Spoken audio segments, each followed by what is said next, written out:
বন্ধ করে দিয়েছো, কিন্তু আমি জানতাম পুজোর আগে তুমি ঠিক আসবে। তোমার জন্য কতগুলো এক্সক্লুসিভ শাড়ি আমি সরিয়ে রেখে দিয়েছি। এক সেকেন্ড, এই পূজা, পূজা একটু 2 কাপ কফি দিয়ে যান রে মনা, প্লিজ। আসছে। আরে বলো না, আমিও খাবো। সকাল থেকে ভীষণ মাথাটা ধরেছে।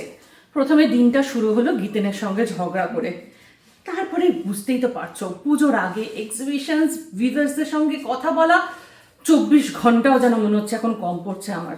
তার মধ্যে আজকে বিকেলবেলা চন্দ্রিন্দার বাড়িতে পার্টি। গীতেন তো ধরেই রেখেছে আমি যাব। যেই সকালবেলা উঠে বলেছি যাব না, ব্যাস অশান্তি শুরু।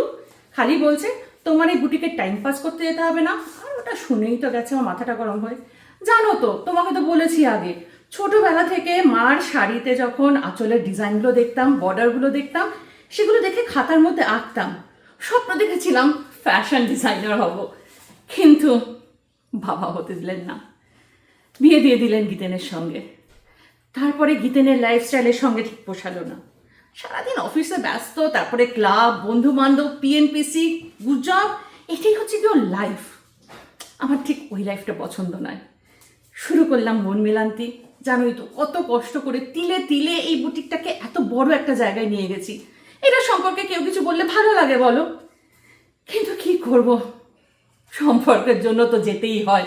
তাই যাব বিকালবেলা সন্ধ্যেলদা আর মানসীদির পার্টিতে। ও তো অপেক্ষায় বসে আছে, ওখানে গিয়ে কি সব শুনেছে ওদের নামে সেগুলো নিয়ে সমস্ত আলোচনা করবে আর দেখবে অ্যাকচুয়ালি গুজবটা কোথা থেকে শুরু হয়েছে। দেখা যাক। হাই, আমি অনন্যা চক্রবর্তী পাল, আর এই গুজব নাটকে আমার চরিত্র কণাশ্রীর। আমি আদিত্য, গুজবে আমি পেলালাম সুদর্শন। বুঝতেই পারছেন আমি একজন ইন্সপেক্টর, পুলিশ অফিসার। হ্যাঁ, ছোটোবেলা থেকে বাবা মা চেয়েছিল ডাক্তার, ইঞ্জিনিয়ার, সবাই যেরকম চায় বাঙালি বাবা মারা। কিন্তু ওই অঙ্ক, তারপরে ওই বায়োলজি না কি বলে, হয়নি আমার দ্বারা।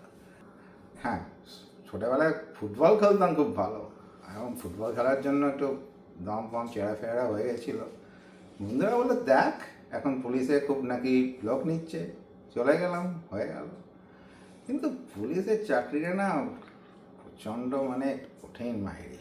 এই গত 2 দিন ধরে একটা কেসের মধ্যে ফেসে আছি। আজকে কেসটা শেষ হলো, ভাবলাম বাড়ি যাব, একটু রেস্ট নেব, না একটা কল, কে নাকি কোনো গাড়ি অ্যাক্সিডেন্ট করেছে। বললাম স্যার জারির দিন বাড়ি যেতে, না যাও, তোমার বাড়ির কাছে, তোমার থানার কাছে, তোমাকেই যেতে হবে। যাচ্ছি, এখন একটা মনোরকম একটা কিছু লিখে বাড়ি পাঠাবো, আর টায়ার্ড হয়ে পড়ছি। ঠিক আছে, দেখা যাক কী হয়, কার কত গাড়ি, মার্সিডিজ যাওয়া, দেখছি কী হয়। ঠিক আছে, দেখা হবে।